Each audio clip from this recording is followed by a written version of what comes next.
வணக்கம் மக்களே. நம்ம எல்லாரும் ரொம்ப நாளா வெயிட் பண்ணிட்டு இருந்த திருஷ்யம் 3 படத்தோட இந்த பிரத்யேகமான பகுப்பாய்வுக்கு உங்களை ரொம்பவே உற்சாகமா வரவேற்கிறேன். டைரக்டர் ஜீத்து ஜோசப் உருவாக்கின இந்த த்ரில்லர் சீரீஸ் இந்திய சினிமாவுல எவ்வளோ பெரிய இம்பாக்டை கிரியேட் பண்ணுச்சுன்னு நம்ம எல்லாருக்குமே நல்லா தெரியும். அந்த ஒரு பிரம்மாண்டமான லெகசியை இந்த 3வது பாகம் எப்படி காப்பாத்துது அப்படிங்கறத பத்தி தான் இன்னைக்கு நம்ம ஆழமா பார்க்க போறோம். ஓகே, இப்போ நாம நேரா விஷயத்துக்கு வருவோம். இன்னைக்கு நம்ம பகுப்பாய்வுல நாம பார்க்க போற 5 முக்கிய விஷயங்கள் இதுதான். 1. திருஷ்யம் உலகத்துக்கு மீண்டும் திரும்புதல். 2. கதையோட டோன்ல ஏற்பட்டிருக்கிற மாற்றம். 3. படத்துல கச்சிதமா ஒர்க் அவுட் ஆன விஷயங்கள். 4. படம் சறுக்கிற இடங்கள். அப்புறம் கடைசியா நம்மளோட ஃபைனல் வெர்டிக்ட். எந்தவித ஸ்பாய்லர்களும் இல்லாம இதை நாம ரொம்ப தெளிவா பார்க்க போறோம். முதல் விஷயம், திருஷ்யம் உலகத்துக்கு மீண்டும் திரும்புதல். உண்மையாவே சொல்லணும்னா ரொம்ப பெர்ஃபெக்ட்டா முடிஞ்சு போன ஒரு கதையை மறுபடியும் ஏன் துறக்கணும் அப்படிங்கிற ஒரு தயக்கமும் சந்தேகமும் ஆரம்பத்துல எல்லார் மனசுலயும் இருக்கதான் செஞ்சது. இதை தேவையில்லாம இழுக்கிறாங்களோன்னு கூட பல விமர்சனங்கள் வந்துச்சு. ஆனா அந்த எதிர்பார்ப்புக்கு காரணம் என்ன தெரியுமா? 6. இந்த ஒற்றை எண் சாதாரணமானது இல்லைங்க. முதல் பாகம் இந்தியா முழுசும் அதிகாரப்பூர்வமா 6 மொழிகள்ல ரீமேக் ஆகி ஒரு பெரிய சென்சேஷனையே உருவாக்குச்சு. இந்திய சினிமாவையே ஆட்டி படைச்ச அந்த ஒரு பிரம்மாண்டமான சாதனையை இந்த நம்பர் நமக்கு கம்பீரமா ஞாபகப்படுத்துது. சோ இப்போ நம்ம முன்னாடி இருக்கிற அந்த $1 மில்லியன் கேள்வி என்னன்னா, இந்த 3வது பாகத்திலையும் அந்த திருஷ்யம் மேஜிக் ஒர்க் அவுட் ஆச்சா, இல்ல பேசாம அந்த கேஸ் அப்படியே க்ளோஸ் பண்ணியே வச்சிருக்கலாமா? இந்த பகுப்பாய்வோட மையமான புதிரே இதுதாங்க. 2வது பகுதி கதையோட துணில, அதாவது டோன்ல ஏற்பட்டிருக்கிற ஒரு பெரிய மாற்றம். டைரக்டர் ஜீத்து ஜோசப் இங்க தான் ரொம்ப புத்திசாலித்தனமா பிரான்ச்சைஸோட அந்த ரெகுலர் ஃபார்முலாவையே மாத்திருக்காரு. நீங்க திருஷ்யம் 1 and 2 பார்த்திருந்தீங்கன்னா தெரியும். அது ஒரு தரமான சர்வைவல் டிராமா. அதாவது போலீஸுக்கும் ஜார்ஜ் குட்டிக்கும் நடுவில் நடக்கிற ஒரு பரபரப்பான மைண்ட் கேம். ஆனா திருஷ்யம் 3 டோட்டலா வேற. இது ரொம்ப ஆழமான ஒரு எமோஷனலான சைக்கலாஜிக்கல் டிராமா.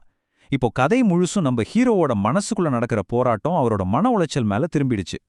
இதுக்கு முக்கியமான காரணம், இப்போ ஜார்ஜ் குட்டி வெறும் கேபிள் டிவி ஆபரேட்டர் இல்ல, அவர் ஒரு ரொம்ப சக்சஸ்ஃபுல்லான சினிமா தயாரிப்பாளர். அவர் தயாரிச்ச படமே சூப்பர் ஹிட்.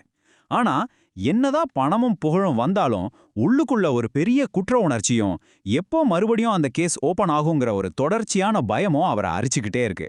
இந்த ஒரு எமோஷனல் பாயிண்ட் தான் கதையை நகர்த்திட்டு போகுது. 3வது, படத்துல எந்தெந்த விஷயங்கள் ரொம்ப பெர்ஃபெக்ட்டா ஒர்க் அவுட் ஆயிருக்குன்னு பார்க்கலாம். ஆடியன்ஸ் அப்படியே சீட் நுனிக்கு கொண்டு வர பாசிட்டிவான விஷயங்கள் நிறையவே இருக்கு.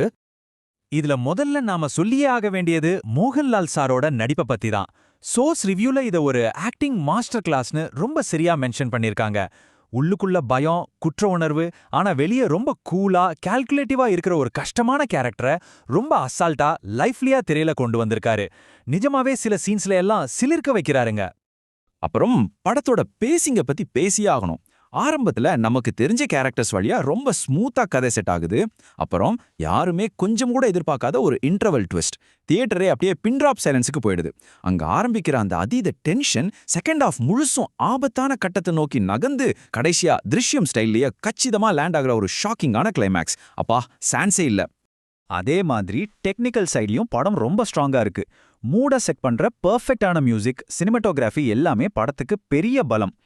இன்னொரு இன்ட்ரெஸ்டிங்கான ஃபேக்ட் என்னன்னா, கன்னட டப்பிங் வெர்ஷனோட குவாலிட்டி ரொம்பவே தரமா வந்திருக்கு. காரணம், மோகன்லால் அவரே கன்னடத்திலையும் சொந்தமா வாய்ஸ் கொடுத்திருக்காரு. அது படத்துக்கு ஒரு செம்ம ஆத்தென்டிக் ஃபீலை கொடுக்குது. 4வது பகுதி, படம் எங்க சறுக்குதுன்னு பார்ப்போம்.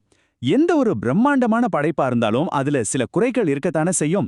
அந்த வகையில ஆடியன்ஸ் பொறுமையை சோதிக்கிற சில விஷயங்களும் இதுல இருக்கு. இங்க நாம கவனிக்க வேண்டிய ஒரு 3 முக்கிய விஷயங்கள் இருக்கு. முதல் பாதி கொஞ்சம் மெதுவா போகுதுன்னு ஒரு ஃபீல். ஏன்னா போலீஸ் திரும்ப திரும்ப சந்தேகப்படுறதும் அதே பழைய குறும்ப டென்ஷன்களும் கொஞ்சம் ரிப்பீட் ஆகுற மாதிரி இருக்கு. 2வது நாஸ்டால்ஜியா. முந்தைய படங்கள்ல வர்ற அந்த ஐகானிக் டீக்கடை விவாதங்களை ரசிகர்கள் இந்த முறை கண்டிப்பா ரொம்பவே மிஸ் பண்ணுவீங்க. 3வது விஷயம் கிளைமேக்ஸ்.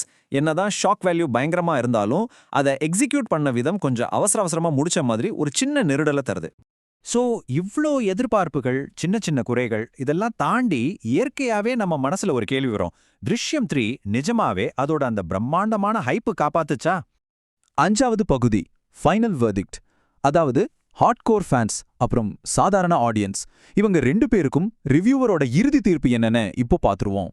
சிம்பிளா சொல்லணும்னா, ஃபர்ஸ்ட் ஹாஃப்ல சில லேக் இருந்தாலும் ஃபேன்ஸுக்கு இது கண்டிப்பா ஒரு கிரேசி வாட்ச் தாங்க. மோகன்லால் மற்றும் ஜீத்து ஜோசப் காம்போ மறுபடியும் தங்களோட அந்த ஹை ஸ்டாண்டர்ட்ஸை ரொம்ப வெற்றிகரமா தக்க வச்சிருக்காங்க. அந்த ஸ்ட்ராங்கான ரைட்டிங்கும் பெர்ஃபார்மன்ஸும் இதை நீங்க மிஸ் பண்ணாம பார்க்க வேண்டிய ஒரு படமா மாத்துது. ஆனா கடைசியா ஒரு சிந்தனையை தூண்டுற கேள்வியோட நான் இதை முடிச்சுக்கிறேன். படத்தோட மிட் கிரெடிட் சீன்ல அடுத்த பாகத்துக்கான ஒரு புது ஐடியாவை லைட்டா தொட்டு காட்டியிருக்காங்க. இப்போ சொல்லுங்க, இந்த கதையை இத்தோட ரொம்ப கௌரவமா முடிச்சுக்கிறது நல்லதா, இல்ல இன்னமும் இழுக்கிறது இந்த கிளாசிக் படத்துக்கு பண்ற பெரிய தப்பா அமையுமா? அந்த கேஸை நிரந்தரமா க்ளோஸ் பண்ண வேண்டிய நேரம் வந்துருச்சோ? நீங்க என்ன நினைக்கிறீங்க? யோசிச்சுட்டு இருங்க. அடுத்து இன்னொரு சுவாரஸ்யமான பகுப்பாய்வுல நாம சந்திப்போம். ரொம்ப நன்றி.